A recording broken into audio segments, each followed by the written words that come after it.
Hey friends, Peggy Hall back with you from thehealthyamerican.org. As we close out the week, I wanted to share with you some good news. Yes, the sun is shining once again in the Hall household. I want to thank all of you that have sent me your prayers, your words of encouragement, your letters, your gifts. So many of you have shared in my sorrow of the devastating grief that I've been experiencing over the loss of my two precious family members, Elsie and Teddy.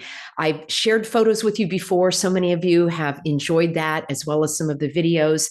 And I wanted to share some good news with you, but I also wanted to just take one moment to also share a little memory of my whole pack, I guess you could say. So this was Itty Bitty here and Elsie. I'm sorry, it's backwards here. This is Itty Bitty. I know they look like sisters, and this is Elsie. And they were just in line to be euthanized at the place where the animals were taken in the aftermath of Hurricane Katrina. And I was assisting there in the animal rescue. And so I took them home, and Itty Bitty was a beautiful kitty cat, lived to be 17 or 18 years old. And then our little Elsiekins went over the Rainbow Bridge just a couple of months ago. They had a little sister, and this is Gypsy. And sadly, Gypsy passed away from oral cancer, and we miss her terribly. And then Jasper was the Pasha. He was also a rescue kitty. All of these came to us via rescue, and he was a precious boy who also left us some years ago. One of my soulmates here, Shebekia, was a tiny little puppy that I rescued in Morocco. She was big enough to fit in the palm of my hand. She still had her eyes closed, and some kids were tossing her around like a beanbag. I literally bottle fed her, and let's see, I don't have the tiniest picture. I'm trying to find that, but this is me in my youth, and there's little Shebekia as a tiny puppy. You know, we didn't have cell phones back then, so all I have are actual photographs. I'm still trying to find the one of Shebekia that fits in my palm. And this one is a little hard to see, but there's Jessie, and Jessie was Shebekia's pal. This was in Morocco, and she was a lovely girl. I've had probably, oh my gosh, there were previous dogs that I'm not even showing you here. So in my family, we probably had, over the years, maybe 12 dogs altogether. And then my teddy bear, who many of you know because you would hear her barking sometimes. There she is in her prime, my beautiful, gorgeous girl. And there she was out on a walk, my beautiful Rottie Shepherd mix, just gorgeous. And sadly, she passed just a week after our Elsie went over the Rainbow Bridge. And there's Elsie again. And my lovely animals that just will live in my heart forever. And Elsie, of course, got Teddy's bed. Teddy always relinquished to Elsie, and there they are in their senior years. It was a privilege and an honor to take care of these lovely ladies, as I called them. And I love this photo of the two of us together. And let's see, do I have any more for you? Yes, there is Teddy as a little tiny puppy. So I wanted to share with you the news, the happy news in our life. And again, I want to thank all of you who have shared your support, your encouragement, who understand this type of indescribable pain of the loss of a furry family member. It's not a human relationship, so we don't grieve as we lose, it's not a human relationship. It is a very unique, special bond, and the grief is unique. And in my case, very deep and unrelenting. However, I want to share with you a bright spot. So give me just a moment. All right. Here we have our little kitty. Look at these belly beans that he has. Oh my goodness. We don't have a name for him yet. I want to tell you the story. I just wanted you to meet him. He has not been on camera before, so I don't want him to get restless. Give me just a moment. He's going to be my new little production assistant. Oh, there you can see his tail there. And I wanted to tell you the story and how I have been dealing with my deep grief. And I never would say for anyone to rush through their sorrow. Everyone grieves differently. And I even did a video for my Living Swell, which is my other channel here on YouTube. And it turned out to be not a video, but an audio because I had some problem with the video.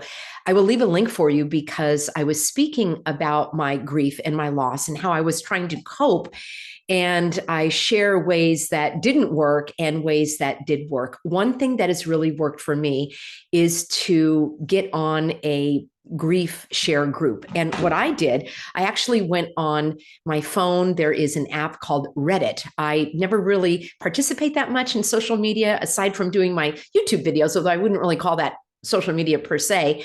But this Reddit group has a there he is. The Reddit group has a subreddit for pet loss. And I wanted to share with you a recent post. And then this will answer some of the questions in terms of what I'm going through here. So I was responding to someone who wrote and said that he wrote and said, I have a hole in my life. I had to send my 16-year-old girl over the bridge. The sadness of never seeing her, greet me again, snuggle. It's like 1,000 bricks on my chest. Daddy couldn't fix it this time. Wherever she is, at least there is no pain, no fear, no sadness. I miss her and it hurts. So you'll be seeing our little boy there, our little man. You can let me know names. We have several names that we are trying out. And yes, he's very curious and very smart. So what I wrote was, I am so sorry for your loss. I wish I had words to help. Hubby and I lost our precious kitty cat, our 19-year-old girl, about 2 months ago. And I'm sorry to say that over these 2 months, my grief seems to have gotten worse as the reality sets in. Adding to the anguish is that a week after our kitty cat passed, we also said goodbye to our 14-year-old teddy girl, who was truly my baby. There are times when I feel that I just am unable to cope. In the meantime, I have filled notebooks with memories and emotions as I'm trying to make sense of it all. The photos and videos I have are helping me stay close. Just recently, we adopted a new little kitty cat, and it does give us another heartbeat in the home, which we missed so desperately. The emptiness and the loneliness were more than I could bear. I know it takes time to get used to having a new animal who will never replace the previous ones, but it seems to be the only thing that is really helping me in the storm.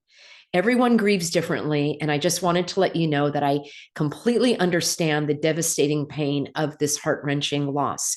Coming on this forum and reading other people's stories also makes me know that I'm not alone in my sorrow.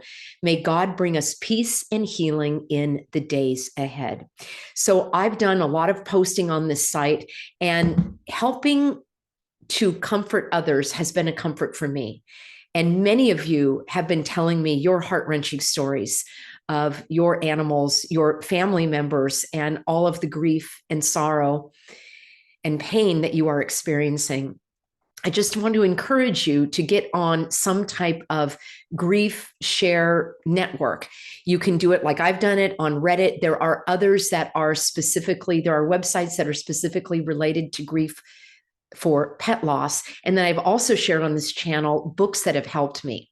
I will leave a link for my Living Swell audio that I played, because I also have some tips on what I've been doing to try to cope, things that haven't worked, and then some things that are bringing me a little bit of relief. So we found out that someone we knew someone who was fostering a little kitty cat. And that's when we went to go meet our little fella.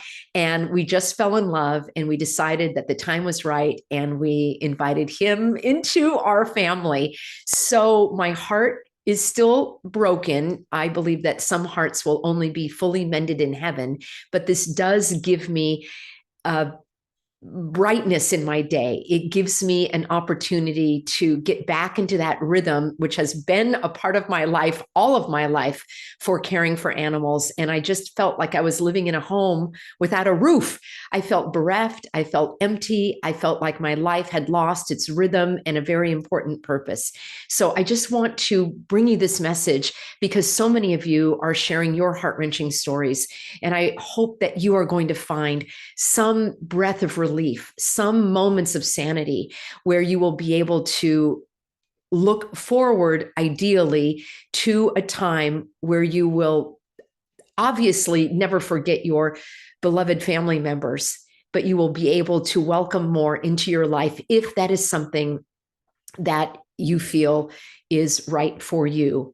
I appreciate all of you so much. And I hope that you have a weekend filled with joy and optimism and hope, and you have something to look forward to, and that you'll stop looking at the headlines and take a break from all of the dread and fear mongering and the spin cycle out there. Do things that bring you joy. I certainly will be spending time with our new little fella here. Let me know your ideas for names for this sweet little kitty cat. He is playful, he's friendly, he's intelligent, and he is helping to heal the hole in my heart.